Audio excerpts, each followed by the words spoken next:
U.S. sailors spend the vast majority of their time at sea on board a boat. But there are days when they have to get into the water, whether to prepare for an emergency or just to enjoy a swim. Navy protocols ensure the safety of its sailors when in open waters. Hello and welcome back to our channel. In today's video, we'll go over all of the different ways that U.S. sailors are protected at sea from the environment and undersea creatures, including sharks. So, let's get started. During their deployment, U.S. Navy personnel occasionally have the chance to swim in the water. These so-called swim calls are both energizing and relaxing, and they give soldiers a chance to work out.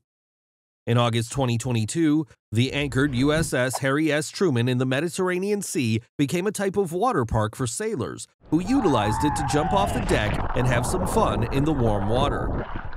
When a large part of the ship is in the water, the ship's defenses and operations are at risk if something goes wrong, such as a shark attack. This is why not all sailors on board the ship partakes in these recreational activities, but instead serve as lookouts and lifeguards. Those on patrol during these swims are normally armed with guns, ready to fire into the ocean if a large shark is detected. In 2020, Coast Guard members taking a break and swimming in the Pacific had an incredibly close encounter with a shark believed to be 6 to 8 feet long. Fortunately, a maritime enforcement specialist on duty fired his gun. This was enough to divert the shark's attention away from the swimmers, allowing them to return to the safety of the deck. The shark, on the other hand, had escaped unharmed. If someone had been attacked by the shark and severely injured, a medevac helicopter would have been dispatched to the scene to transport the victim to a nearby medical facility. This had happened before, most recently in 2018. A San Francisco Coast Guard team was able to lift a man bitten by a shark from a moving boat into a hovering helicopter as a display of their abilities. The victim was airlifted to the Stanford University Medical Center for treatment thanks to the extraordinary abilities of the medevac team. The men who operate the medevac helicopters undergo rigorous training to prepare them for the worst events imaginable, including shark bites, search and rescue missions, and large earthquakes. In the course of their training, they will participate in an activity known as the Cascadian Rising exercise. During this drill, a crew from the Coast Guard is practicing how they would carry out medical evacuations in the event that a huge earthquake of magnitude 9.0 struck the Seattle area. Such an earthquake would likely cause buildings to collapse and could even trigger a wave. During the training, the helicopter's crew and pilots get to practice the proper medevac procedures. The helicopter first hovers steadily above the target. This can be challenging because the helicopter's fuel capacity and weather visibility must both be taken into consideration by the pilot in order to determine how long the aircraft can safely hover over the area. The crew would then send the basket on its way as the next step. This needs to be slowly lowered to the target below. To make sure that a wounded person can be reached and transported to safety in the event of a disaster, careful practice in lowering and drawing the basket back up to the helicopter is essential. Cruise ship medical evacuations are among the most common emergency situations calling for medevac expertise. The medevac is usually the final and best choice if someone on board becomes ill or injured and the ship cannot immediately sail to a port and another boat cannot meet the cruise ship at sea. There are, however, certain procedures that must be completed before a Coast Guard helicopter can be sent to an emergency location. There are a series of steps and responsibilities that make up this medevac checklist, and they must be completed. It's a group effort involving a lot of people. You can brief a Coast Guard flight surgeon with the help of his track sheet, which is filled out by the crew. The sooner the Coast Guard receives the necessary details, the sooner they can carry out their task in a safe and orderly manner.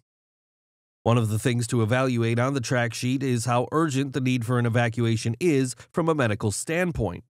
After all, medevacs don't come cheap and might be dangerous if performed in the wrong conditions. In general, the best spot for hoisting in the event of a medevac is the unobstructed region at the rear of the ship, as it is typically free of smog stacks. A bow hoist is also doable, however, it is more challenging. Generally, each case is analyzed separately based on whether there is an imminent threat to life, limb, or eyesight, or if there is a severe human suffering that can be resolved by transporting the patient. Each hoist is unique, so the crew must evaluate all the potential dangers on the way to the cruise ship. Some of the things to think about are where the cruise ship is in relation to land, where the hoisting will happen, and what time of day or night it is. Once on the cruise ship, every second is crucial. A medevac typically responds within 30 minutes.